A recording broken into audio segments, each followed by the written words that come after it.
নমস্কাৰ আপোনালোক সকলোকে পুনৰবাৰ আপোন নিউজৰ অন্য এটা ভিডিঅ' লৈ স্বাগতম জনাইছোঁ। আপোনালোকৰ কাৰণে আজি লৈ আহিছোঁ দিনটোৰ 4টাকৈ ঘোষণা কৰা ভাল খবৰ। কি ভাল খবৰ ওলাইছে মই আজি আপোনালোকক তাৰ ওপৰত জনাম। তো মই শ্ৰী পাঞ্জি গগৈ, আপোনালোকে চাই আছে আপোন নিউজ। আহক আৰম্ভ কৰোঁ আজিৰ ভিডিঅ'টো আৰম্ভ কৰাৰ আগতে এটা সৰুকৈ ৰিকুৱেষ্ট কৰিম, লাইক এটা কৰিবলৈ নাপাহৰিব। চেনেলটো যদি ছাবস্ক্ৰাইব কৰা নাই তেন্তে চেনেলটো ছাবস্ক্ৰাইব কৰি ল'ব, এনেকুৱা ধৰণৰ খবৰবিলাক নিতৌ এইটো চেনেলত পাই থাকিবৰ কাৰণে। আগবাঢ়িছোঁ প্ৰথমটো খবৰ কাৰণে। প্ৰথমটো খবৰ ওলাইছে, যিসকল লোকে নেকি চৰকাৰী চাকৰি কৰে, যিসকলে নেকি প্ৰাইভেট কোম্পানীত কাম কৰে, তো তেওঁলোকৰ কাৰণে এটা ভাল খবৰ ওলাইছে। তো যিসকলে চৰকাৰী বা প্ৰাইভেট কোম্পানীত কাম কৰে তেওঁলোকক EPFO প্ৰদান কৰা হয়, সেইটো নিশ্চয় আপোনালোকে জানে।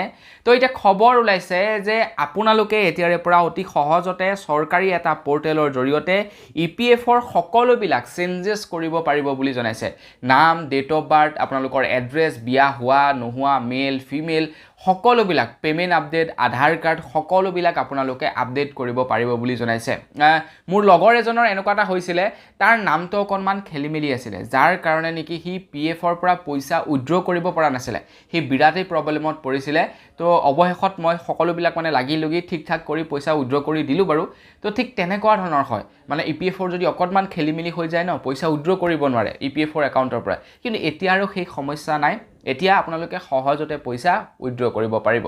আৰু আপোনালোকৰ EPFৰ একাউণ্ট আছে নেকি কমেণ্ট এটা কৰি জনাব, যদি আছে লাইক এটা কৰিবলৈ কিন্তু নাপাহৰিব।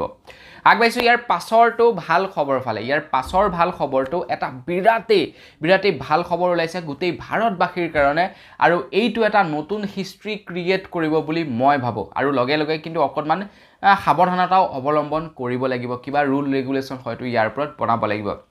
তো খবৰ ওলাইছে যে বৈজ্ঞানিকসকলে এতিয়া এনেকুৱা এটা ফৰ্মুলা বা এনেকুৱা এটা টেকন'লজিৰ উদ্ভাৱন কৰিছে, যিটোৰ অধীনত এতিয়াৰে পৰা মাকৰ পেটতেই সন্তানক লিংগ চেঞ্জেছ কৰোৱাব পাৰিব বুলি জনাইছে। আপোনালোকক যদি ল'ৰা সন্তান থাকে তেনেহ'লে মাকৰ গৰ্ভতেই ল'ৰা সন্তানলৈ পৰিৱৰ্তন কৰাব পাৰিব। যদিহে কোষটো ছোৱালী সন্তানৰ থাকে বা ছোৱালীৰ কোষ থাকে তেনেহ'লে ল'ৰালৈ পৰিৱৰ্তন কৰাব পাৰিব বুলি জনাইছে। এনেকুৱা এটা এডভান্স টেকন'লজি বৰ্তমান সময়ত উলিয়াইছে বৈজ্ঞানিকসকলে। তো ইয়াৰ ফলত কিছু ক্ষেত্ৰত সুবিধাও হ'ব। তো যিসকলে ল'ৰাৰ কাৰণে হাবাথুৰি খাই থাকে তো তেওঁলোকৰ সুবিধা হ'ব, কিন্তু যিসকলে কিছুলোকে আকৌ এইটোক বেয়া কামতো ব্যৱহাৰ কৰিব পাৰে, তো এইটোহে অকণমান বেয়া হ'ব পাৰে। তো চৰকাৰে মোৰ মতে বা সংবিধানে ইয়াৰ ওপৰত কিবা কিবি নিয়ম বনালে এইবিলাক চব ঠিক হৈ যাব। আগবাঢ়িছোঁ ইয়াৰ পাছৰটো ভাল খবৰ ফালে। ইয়াৰ পাছৰ ভাল খবৰটো বিৰাটেই এটা ইণ্টাৰেষ্টিং খবৰ ওলাইছে। আপোনালোকৰ বাৰু বয়স হৈছে নেকি? আপোনালোকৰ দাঁত সৰি গৈছে নেকি? কমেণ্ট এটা কৰি জনাব। আপোনালোকৰ যদি বয়স হৈছে, আপোনালোকৰ যদি দাঁত সৰি গৈছে, তেন্তে চিন্তা কৰাৰ প্ৰয়োজন নাই। বৰ্তমান সময়ত দাঁত সৰি যোৱা মানুহবিলাকে কি কৰে, প্লাষ্টিকৰ দাঁত লগাই লয়, নহয় জানো?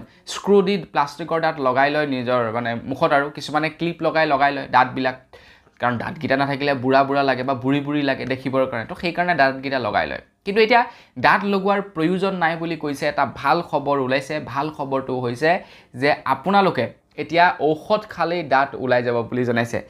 ডক্টৰসকলে এটা কথা জনাইছে যে এতিয়া এনেকুৱা এবিধ মেডিচিনৰ আৱিষ্কাৰ কৰা হৈছে, যিবিধ মেডিচিন খাই দিয়াৰ পাছত আপোনালোকৰ দাঁত ওলাই আহিব। আপোনালোকে দাঁতত মেডিচিন স্ক্ৰু দি লগোৱাৰ প্ৰয়োজন নাই বা প্লাষ্টিকৰ দাঁত লগোৱাৰ প্ৰয়োজন নাই বুলি জনাইছে। চাওকচোন ডক্টৰে কি কৰি পেলাইছে। আগবাঢ়িছোঁ একেবাৰে শেষৰটো ভাল খবৰ ফালে। একেবাৰে শেষৰটো ভাল খবৰ ওলাইছে, যিসকলে নেকি হেল্থ ইঞ্চুৰেঞ্চ লৈছে তেওঁলোকৰ কাৰণে। তো আপোনালোকেও হেল্থ ইঞ্চুৰেঞ্চ লৈছে নেকি কমেণ্ট এটা কৰি জনাব। যদি হেল্থ ইঞ্চুৰেঞ্চ আপোনালোকে কৰি থৈছে তেন্তে এটা ভাল খবৰ।